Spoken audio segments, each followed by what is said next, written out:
On va se plonger aujourd'hui dans un livre qui a fait et qui fait encore beaucoup de bruit, Des pions sur l'échiquier de William Guy Carr. Alors une chose très importante avant de commencer, on va ici décortiquer la vision et les théories telles qu'elles sont écrites dans le livre, et uniquement ça.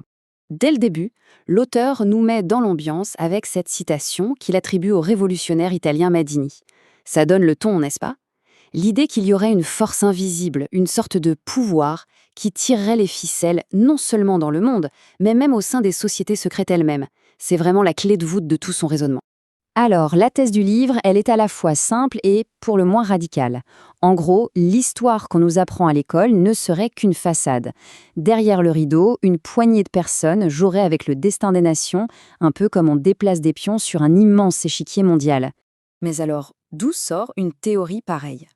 Pour le saisir, il faut regarder d'un peu plus près qui était l'auteur et sur quoi il dit s'appuyer pour construire tout ça. Ce qu'il faut savoir, c'est que William Guy Carr n'était pas un historien classique. C'était un ancien officier du renseignement de la marine canadienne. Et c'est justement son passé, selon lui, qui lui aurait donné accès à des informations secrètes sur la marche du monde. Il affirme que tout ce qu'il écrit est basé sur des documents confidentiels, que le grand public n'a bien sûr jamais.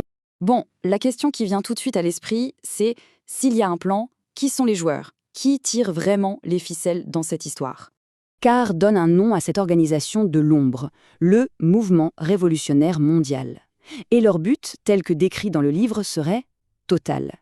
L'idée serait de provoquer le chaos pour faire s'effondrer tous les gouvernements, toutes les religions, et les remplacer par une dictature mondiale, athée et matérialiste. Rien que ça. Et le livre nous donne une liste assez précise des coupables présumés. Tout en haut de la pyramide, on aurait les Illuminati, les cerveaux de l'opération. Pour l'argent, les banquiers internationaux. Pour agir sur le terrain en toute discrétion, certaines loges de la franc-maçonnerie. Et pour parler du noyau dur du cercle le plus intime du pouvoir, Carr utilise une expression choc, la synagogue de Satan. Et ce qui est intéressant dans sa description, c'est qu'il y a une hiérarchie très claire. D'après Carr, ces différents groupes ne sont pas en compétition. Au contraire, ils collaborent. Il va même jusqu'à dire que les banquiers, aussi puissants soient-ils, ne sont en réalité que des exécutants, des agents au service du grand plan des Illuminati. D'accord, mais comment ferait-il, concrètement? Voyons la première grande méthode décrite dans l'ouvrage. Créer des révolutions de toutes pièces pour affaiblir les grandes puissances. Et pour illustrer ça, le livre prend l'exemple de la Révolution française, présentée comme leur premier chef-d'œuvre. L'architecte, ce serait Adam Weishaupt, le fameux fondateur des Illuminati. Le plan aurait même été découvert et la France alertée, mais en vain. Pour chauffer les esprits, l'auteur raconte qu'une immense campagne de calomnie aurait été lancée contre la reine Marie-Antoinette, avec en point d'orgue l'affaire du collier, pour la rendre détestable aux yeux du peuple. Le but final, faire tomber l'une des plus grandes monarchies d'Europe. Et pour ajouter une touche de mystère, Carr cite Robespierre. Juste avant d'être guillotiné, il aurait prononcé un discours assez flou, parlant d'agents étrangers corrompus qui cherchaient à détruire la révolution de l'intérieur. Pour l'auteur, c'est clair.